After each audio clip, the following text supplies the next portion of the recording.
ॐ ज्ञानानन्दमयं देवं निर्मलस्फटिकाकृतिम् आधारं सर्वविद्यानां हयग्रीवोपास्महे। ॐ सहना भवतु सहनो भुनक्तु सह वीर्यं करवावहै तेजस्विनावधीतमस्तु मा विद्विषावहै। ॐ शान्ति शान्ति शान्तिः. అన్నపూర్ణ గారు క్యారీ ఆన్. కృష్ణాయ వాసుదేవాయ. निगमकल्पतरोर्गलितं फलं शुकमुखाद् अमृतं द्रव संयुतं पिबत भागवतं रसमालयं मुहुरहो रसिका भुवि भावुकाः। नमो नमः सद्गुरुभ्यो नमो नमः। नमो नमः सद्गुरुभ्यो नमो नमः। ज्ञानवैराग्य सम्पूर्णान् हरिभक्तिपरायणान् पूर्वाचार्यान् अहं वन्दे सम्प्रदाय प्रवर्तकान्। भगवन्नाम साम्राज्यं लक्ष्मी सर्वस्व विग्रहं श्रीमद्बोधेन्द्र योगीन्द्र देशिकेन्द्र उपास्महे। कृष्णाय वासुदेवाय देवकी नन्दनाय च नन्दगोपकुमाराय गोविन्दाय नमो नमः।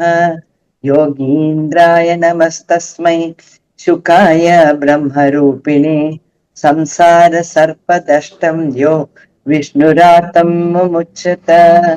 श्रीहरये नमः श्रीहरये नमः श्रीहरये नमः। सर्वं कृष्णार्पणमस्तु। All right, so very good. Let's make a beginning. We finished at shloka number 35 the last time, and we are doing the chapter on Kunti's prayers to Krishna. A lot of prayers in this one, which we have spoken of last time as well. Krishnaya Vasudevaya Govindaya Namo Namaha was Devaki Nandanaya Cha. So that shloka is also, that prarthana, that prayer is also part of this particular chapter. Similarly, I don't know if you came across this young little 9-year-old junior Purana expert. Her name is Paridhi Mangalampalli. She is quite proficient in Bhagavatam, Bhagavad Gita, and she also recited one of the prayers from this particular chapter, which isn't actually that way ahead, way above. I think it should be very much here somewhere.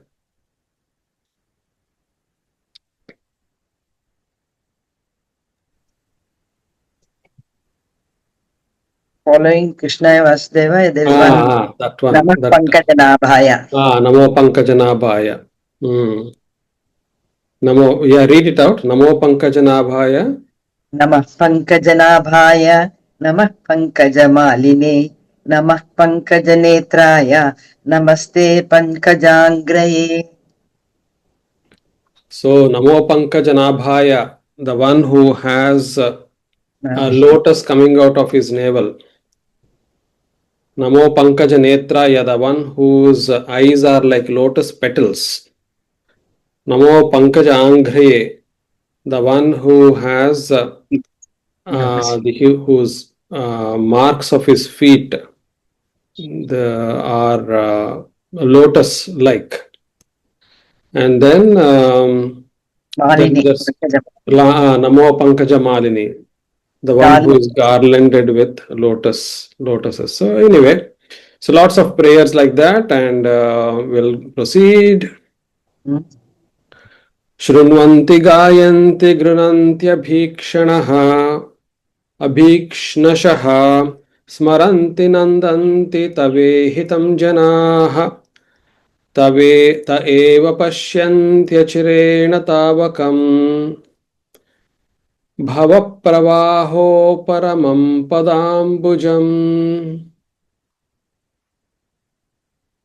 शृण्वन्ति गायन्ति गृह्णन्ति अभीक्ष्णशः स्मरन्ति नन्दन्ति तव ईहितं जनाः ते एव पश्यन्ति अचिरेण तावकं भवप्रवाहोपरमं पदाम्बुजम्. Again, for somebody who is excited to learn Sanskrit, lots of verbs here. Shrunvanti, they are listening. Gayanti, so they are singing. Grananti, they are holding on, or basically they're holding his memory, holding his name as they chant. Smaranti, they are remembering. Nandanti, they are rejoicing. And what are they? Who are they? Janaha, people. So, a very simple sentence would be Janaha Shrunvanti, people are listening, hearing. Janaha Smaranti, people are remembering. So, that's how sentences are formed from these shlokas. You can actually make out the sentences. Tava means your, ihitam, your activities. So, iha refers to, so obviously he is a cosmic dweller, right? He is not material dweller as such. He is actually a cosmic dweller. But right now he has taken the form and a name, and therefore there are naturally going to be activities that he would be conducting on this earth. So ihitam, iha, para, iha is how we actually kind of use this dual usage of these words. Para would be one which is beyond. Iha would be here the material world. So if that's the case, ihitam, activities that are conducted on this earthly plane. Now, these people who are actually his devotees are rejoicing in all these pastimes essentially. Te eva pashyanti achirena tavakam. Now they themselves will see, pashyanti.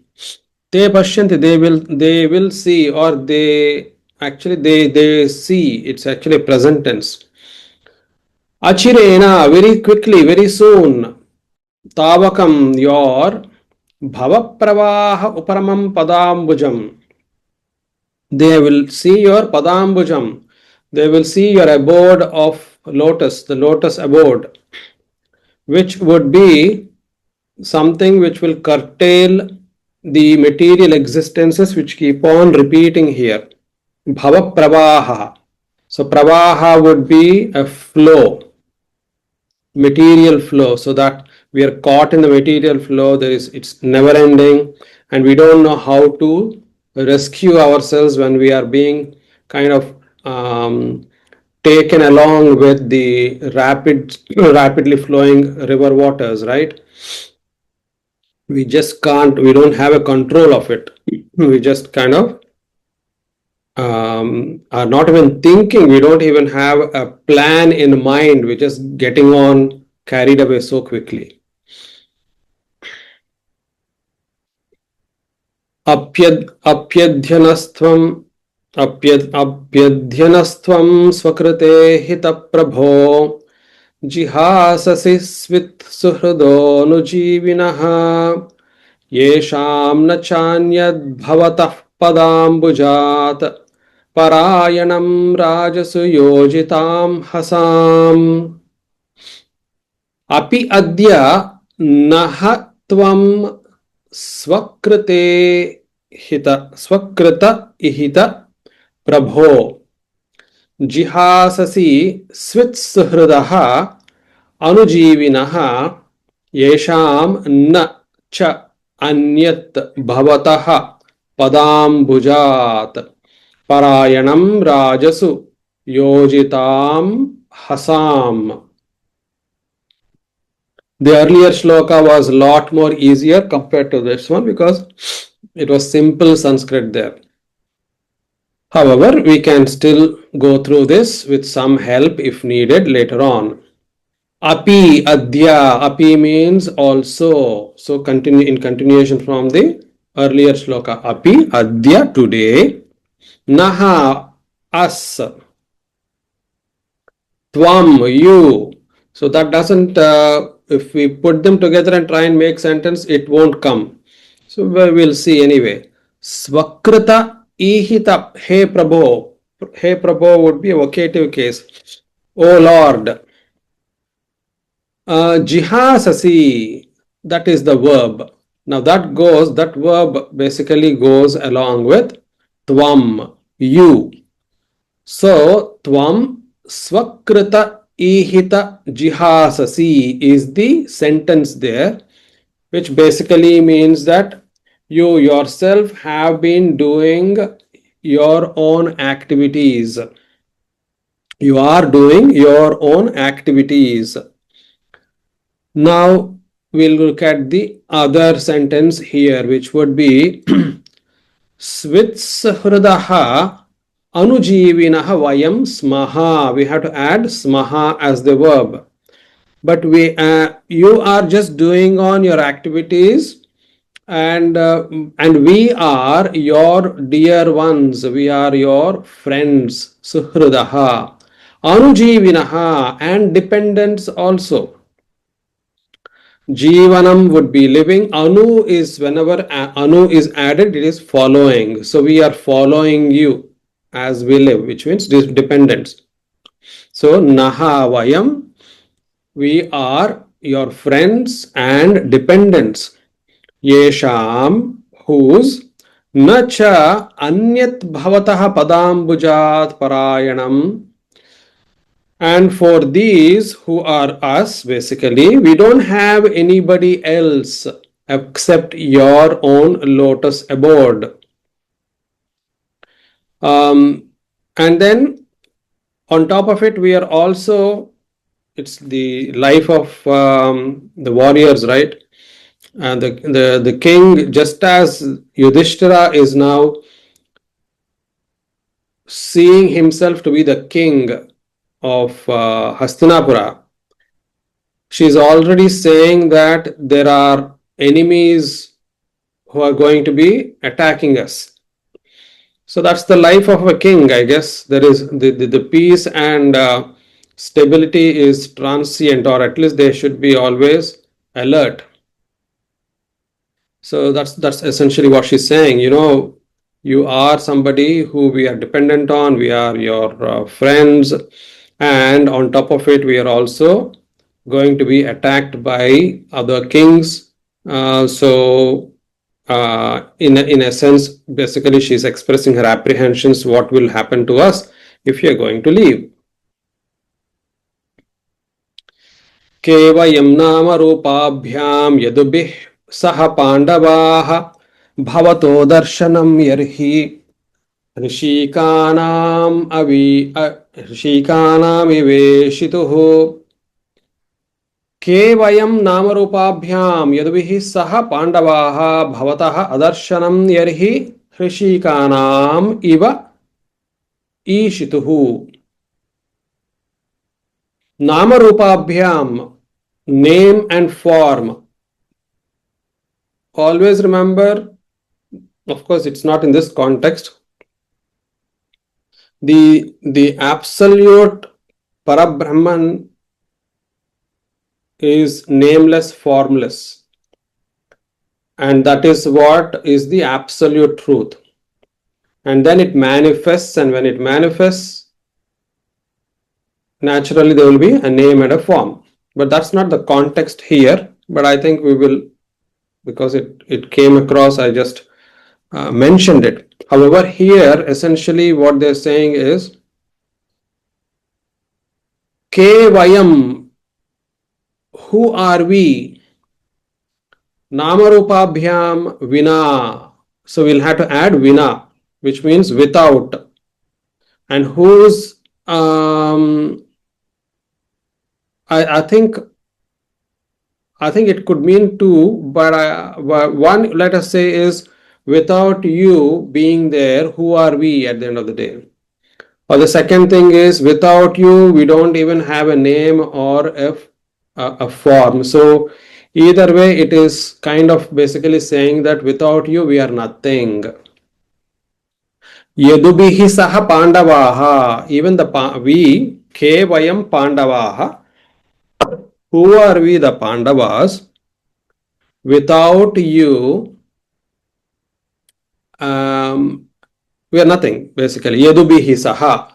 Even the Yadus, your own clan, are nobody without you. Bhavataha adarshanam. Without your presence, if we don't see you, basically. Yarihi hrishikanam iva ishituhu. Just like how hrishikaha are the sense organs. Without the senses and without the life, the prana, the body is dead, or it doesn't have any more identity. It's just a dead piece. That's it. Just like how it is, we are also nobody without you. नेयं शोभिष्यते तत्र यथेदानीं गदाधर त्वत्पदैरङ्गिता भाति स्वलक्षण विलक्षितैः न इयं शोभिष्यते तत्र यथा इदानीं गदाधर त्वत्पदैः अंकिताः भाति स्वलक्षण विलक्षितैः. The sum and substance of this is basically further extension. Without you, this land itself is not going to radiate with that glow. Na iyam shobhishyate. This land will not be glorious. Shobhishyate, it doesn't kind of radiate. Why? Because tat padaihi ankitaha. Because your feet left marks. And those holy marks of your feet are all there everywhere. So once you leave, this place will not be the same again. Ime janapadas vruddhaha supakvaushadhi virudaha vanadhrinadhyudanvanto hyodante tava vikshitaihi. Ime janapadaha, these republics, so the various kind of states of their empire. Svriddhaha, it says flourished here, okay. Supakva aushadhi viruddha. And also very much kind of filled with cultivated, filled with a lot of herbal medical kind of plants. What else? Vana adri nadhi adhanvantaha. Nadyudhanvantaha. Vana, forest, adri, hills, nadi, the rivers, and what else? Udhanvantaha, seas. He idante,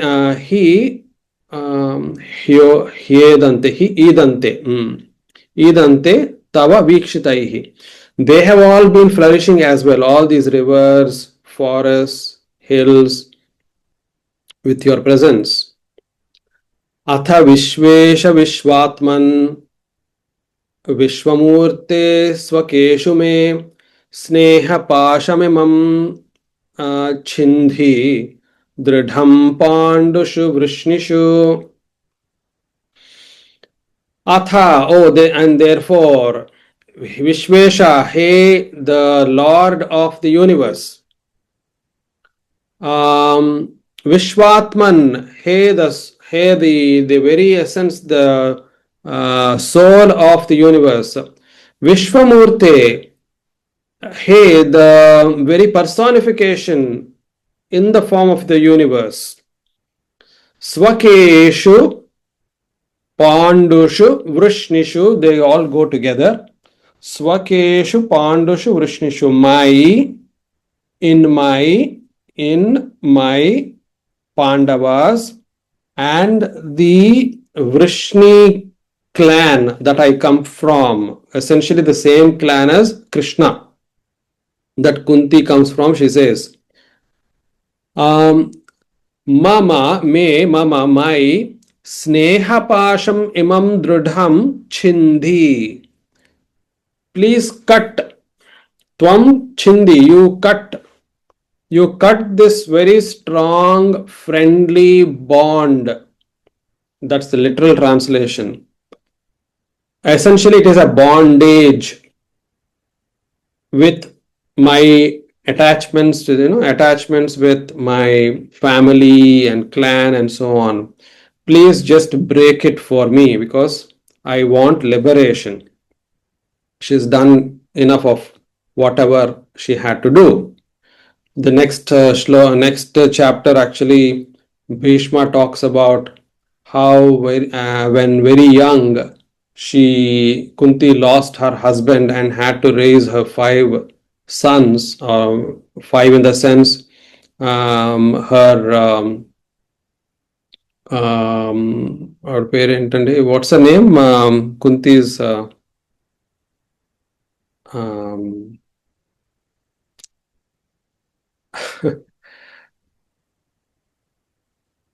Nakula Sahadeva's mother. What's her name? Mandri. So why she also dies because she conducts her own sati along with husband. So naturally she has to take care of. So I guess, from that time onwards, she had to really be always taking care and faced a lot of hardships anyway. But that set aside, it's not an escape. I think she naturally is quite devoted and she wants to liberate herself. Tvayi menanya vishayaha matirmadhu pate sakrita rati mudvahata dhadha gangevaughmudanvati. Tvayi me ananya vishayaha matihi madhupate asakrit ratim udvahatat adha gange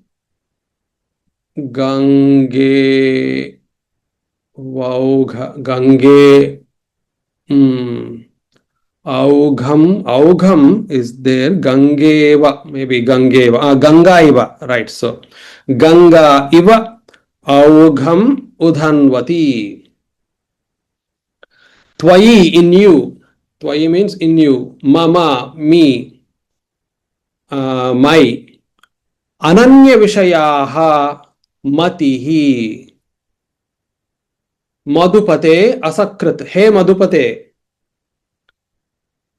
Oh Lord, basically. Asakrit, continuous ananya vishayaha. Vishaya would necessarily mean the engagement of senses with all the information around it. So the information is Vishaya. But when you say Ananya Vishaya, the mind and the senses are all entirely focused on Krishna. So she's basically asking, let my mind be entirely, continuously be focused on you.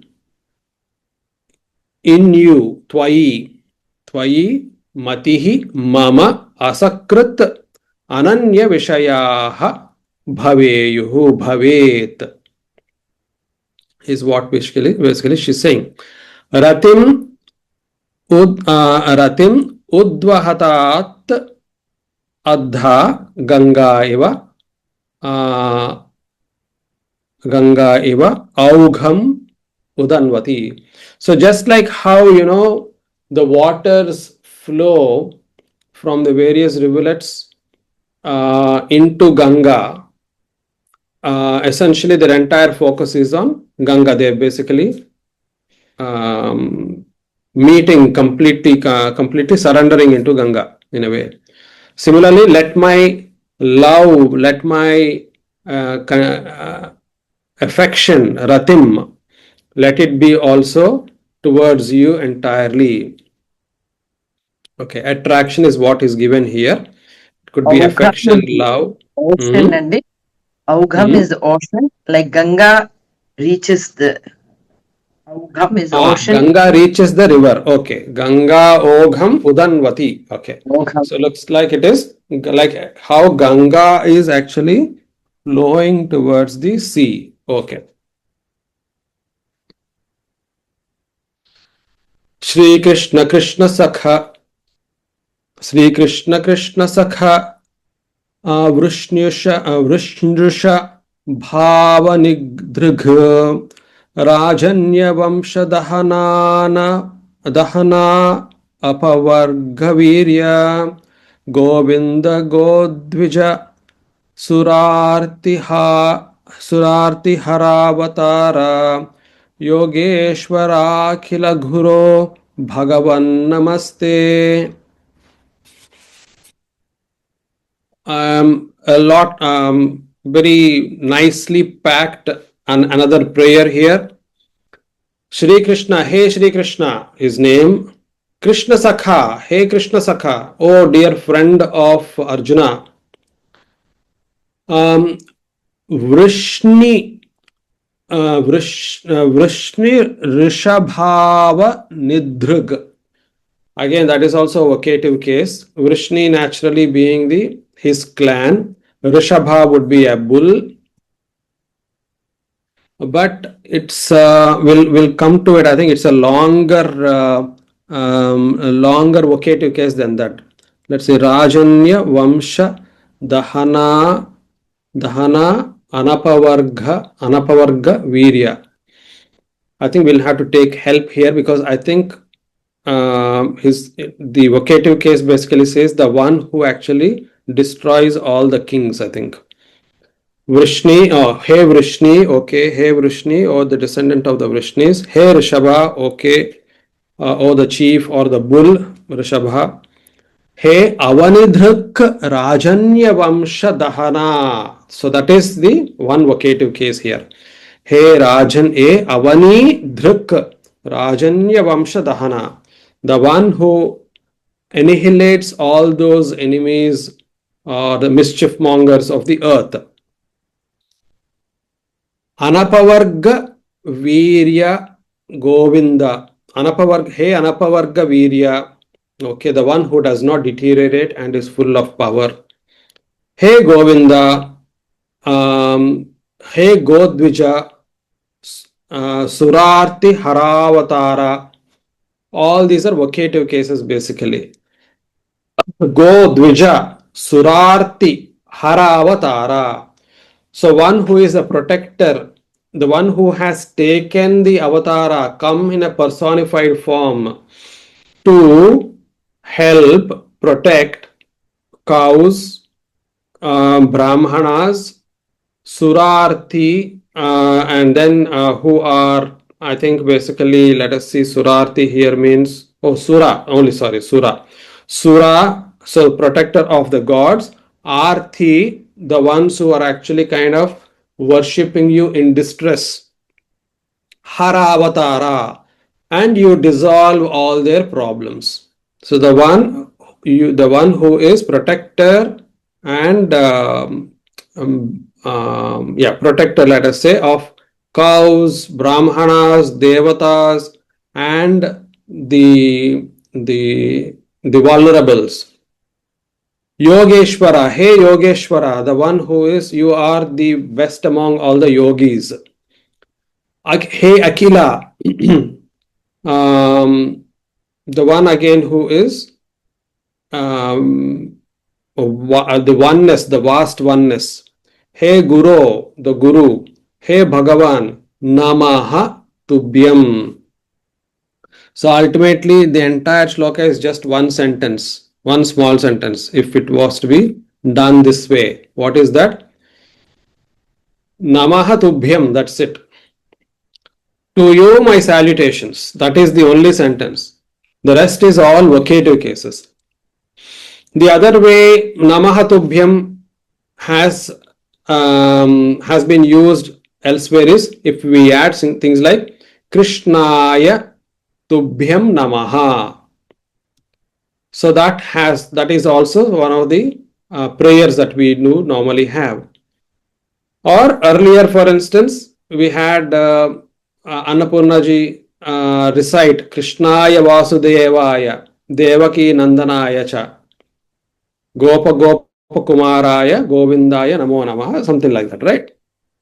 That is exactly the same way here. It is Namaha Te. The only difference is the remaining ones are in vocative cases, basically saying, Hey Krishna, hey friend of Arjuna, hey the descendant of the Vrishni clan, hey the bull, hey the destroyer of all those enemies of the earth, hey the glorious one, hey the one who has no end, hey, the one who protects the cows, brahmanas, devatas, and so on, right?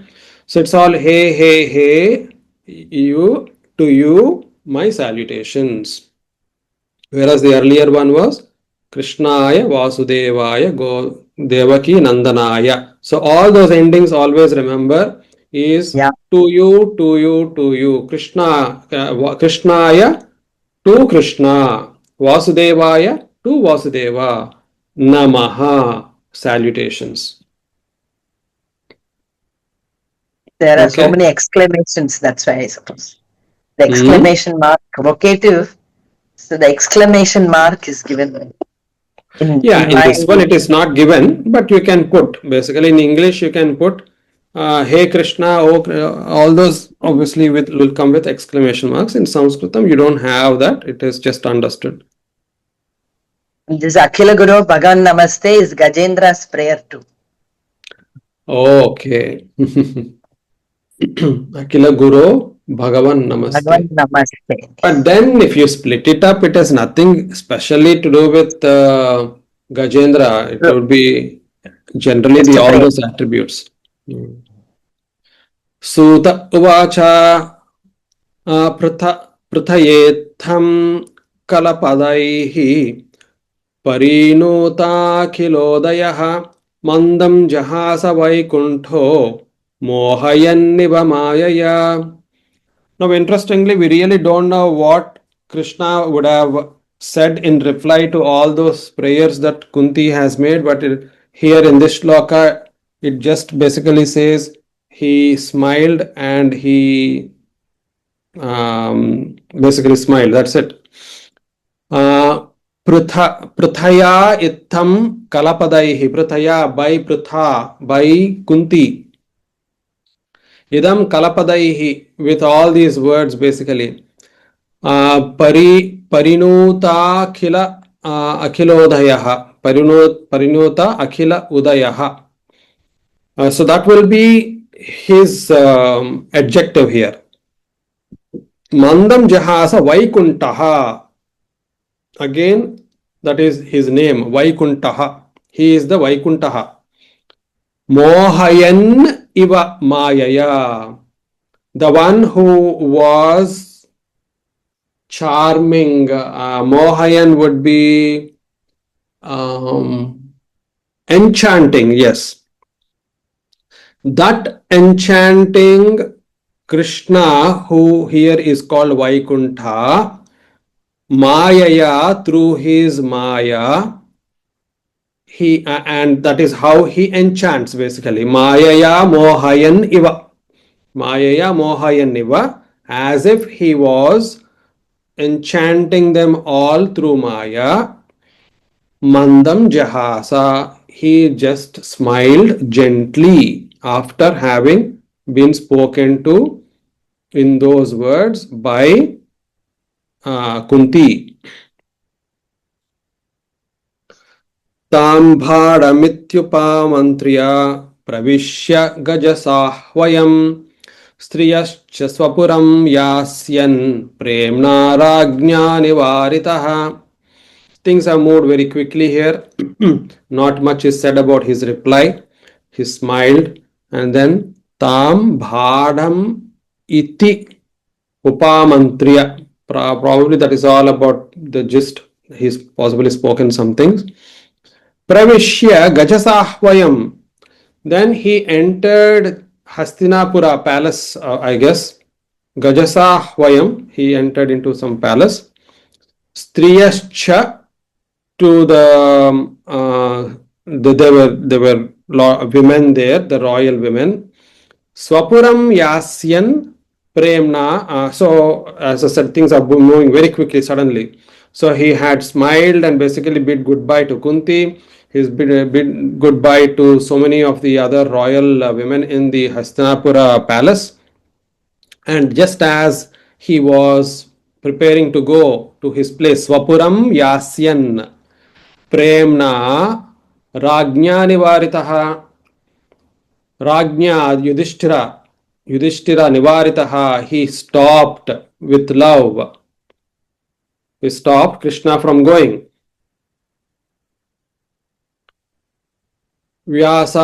व्यासाध्यायैर ईश्वरे हाज्ञैः कृष्णेनाद्भुतकर्मणा प्रबोधितोऽपीतिहासैः नाबुध्यत सुचार्पितः.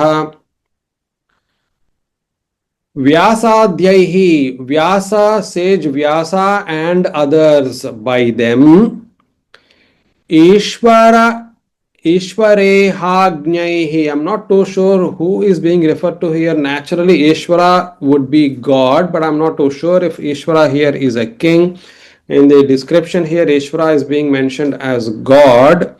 If that is the case, I'll take it all together. Ishwarehajnaihi would be Krishna, by him, but then that's not him because it is in plural case.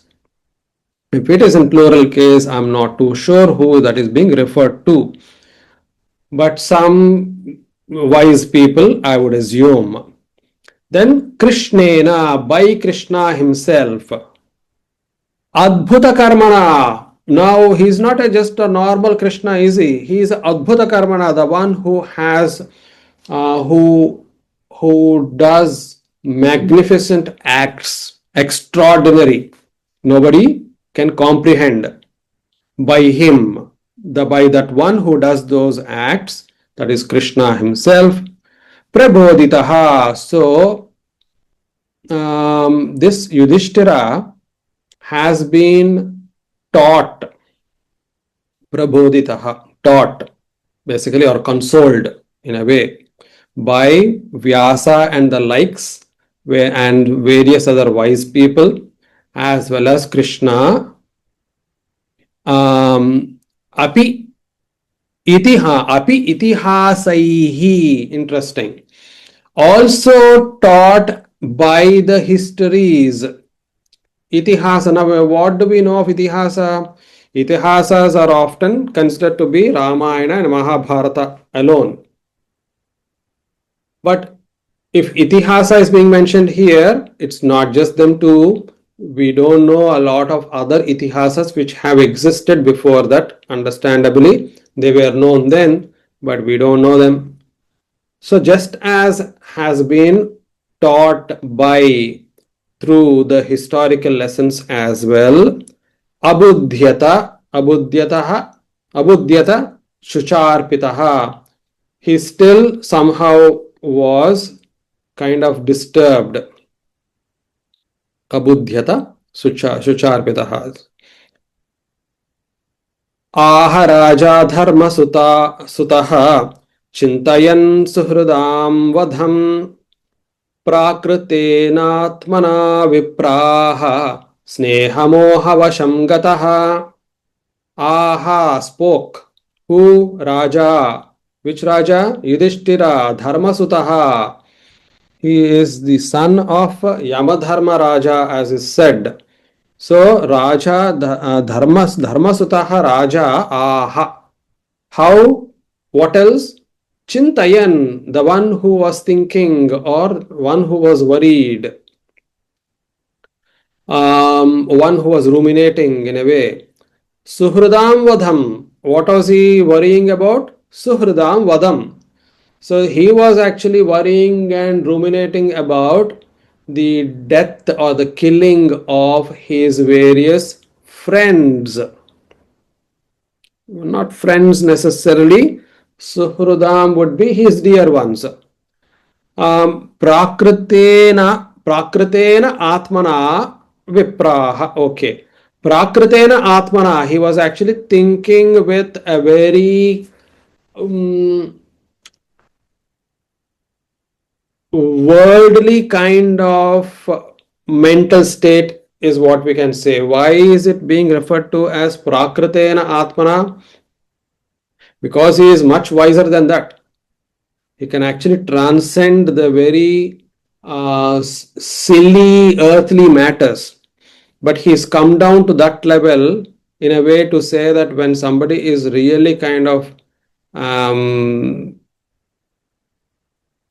troubled, their mind is not in the right place, the intellect disappears and it starts worrying about the unnecessary things. Vipraha snehamoha vasham gataha. Vipraha, what is Vipraha doing here? Let us see. Oh Brahmana. Okay, so it's just the vocative case because it's Suta speaking. He was saying, oh Brahmanas, what then happened was, is what he's saying. What then happened was that Raja Yudhishthira, worrying about how he ended up killing so many dear ones with his own very kind of troubled mind, Sneha Moha Vasham Gataha, he got into that state of delusion out of the out of what? Out of his yeah, the usual kind of friendly compassion, those kind of matters, which are good. Not that it's not good, but they are now overwhelming. They are actually troubling him a lot more. Sorry, I think I've come to a wrong page. Okay.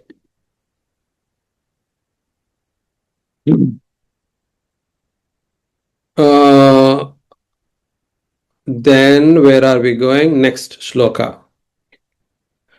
अहो मे पश्यता ज्ञानम हृदि रूढ़ं दुरात्मनः पारक्यस्येव देहस्य बह्व्यो मे क्षौहिणीर्हताः. Aho, oh dear, he's saying, may, maya, must be maya, it must be by me. Pashyata ajnanam or mama pashyata ajnanam. Look at my ignorance. Where is it? Hridi, in my heart. Rudham duratmanaha. Duratmanaha mama ajnanam pashyata. The evil person that I am, look at my ignorance. It is really troubling my heart. Parakyasya eva dehasya bahvyaha. Lot of people basically who should have been protected by this body of mine, dehasya.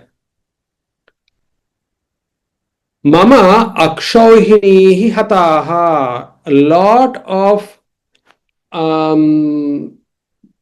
what do you call them? Army battalions. Entire lots of battalions have been killed by this same body, which should actually be used for welfare of everybody else.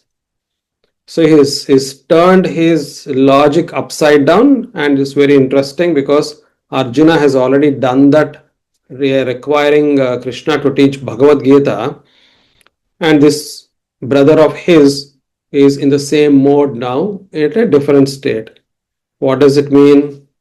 No matter how well Krishna would have spoken of the wise spiritual message that he handed over to Arjuna, is it going to sit in our minds forever? Obviously not. The next moment, even Arjuna, or for the next moment, now Yudhishthira, when faced with turmoil, will have to face the music. And that's exactly what is happening. So now is Krishna going to say to himself, oh my goodness, here we go again. Should I have to teach again? Well, there is a place and a moment for everything. Done and dusted, once done. The remaining times, naturally, everybody else has to pick up themselves. They have to move on, get on with their lives, pick up from where they are. And that's where the teachings of Bhagavad Gita, where it says, for instance, Uddharet Atmana Atmanam. You have to lift yourself up by yourself alone. So we'll have to go through all these struggles. Krishna is not going to come down every moment. He's busy with other things. And we have to do our job, essentially. So Yudhishthira is now extremely affected with those same feelings. बालद्विजसुहृन्मित्र पितृभ्रातृगुरुद्रुहः न मे स्यान्निरयान्मोक्षो happy वर्षायुतायुतैः. So the deluded one is obviously understandably, but he can do better than that, being Yudhishthira, but anyway, we'll be fair to him. So he's saying Bala, kids as in youngsters maybe who went into war, kids, Dvija, Brahmanas, or even the Kshatriyas, well, twice born are technically Brahmanas. Suhrun, the dear ones, Mitra, friends, Pitru, the elders like father figures and all that, Bhratru, brother like figures, who we know, all the Kauravas, Guru, Dronacharya, and so on. Druhaha, I don't know who Druhaha is. Let us see what that is. Oh, one who has killed. Okay. Namesyat nirayat mokshaha. Surely he is convinced. Namesyat, for me there is not going to be a moksha, there won't be a liberation. Api varshayuta yutaihi. For years or even yugas also, there is not going to be liberation, moksha. I'm not going to get moksha for all the kind of sins that I have committed. Naino rajnyah praja bhartuhu dharma yuddhe vadho dvisham iti menatu bodhaya kalpate shasanam vachaha. Na ईनः राज्ञः प्रजावर्तुः धर्मयुद्धे वधो द्विषाम् इति वदः द्विषाम् इति मम न तु बोधाय कल्पते शासनं वचः. Something on the lines that this sin committed by king Rajnyaha, by the king, who should be Prajabhartu Dharmayuddhe, should be actually protecting basically all the people. He should be the lord of all the people and protect them. But he ended up killing them, is what he's saying. Iti me mama natu bodhaya kalpate shasanam vachaha. Iti mama natu bodhaya kalpate shasanam vachaha. Somehow basically okay, we'll take the help so that we don't need to spend too much time. There is no sin for a king who kills for the right cause, who is engaged in maintaining his citizens, but this injunction is not applicable to me. Why is he saying that? Iti me natu bodhaya kalpate shasanam vachaha. Okay, I can't make the meaning like how they have made it. We'll take it that this does not apply to me because he says, okay, the first sentence is clear, which is Vadaha Dvisham. Vadaha, so he can actually kill in wars and so on and so forth. Okay, fine, he says, but in this context, somehow that rule doesn't apply that I am allowed to kill. स्त्रीणां मद्धतबन्धूनां द्रोहो योऽसाविहोत्थितः कर्मभिर्गृहमेधीयैः नाहं कल्पो व्यपोहितुम्. That's a further extension. Basically, he's saying the lot of husbands of women, children of women have been killed. So again, we'll just skip through. We don't have to spend too much time. I have killed many friends of women. I have thus caused enmity to such an extent that it is not possible to undo. Okay. And the last shloka before we can actually now move on to the next chapter.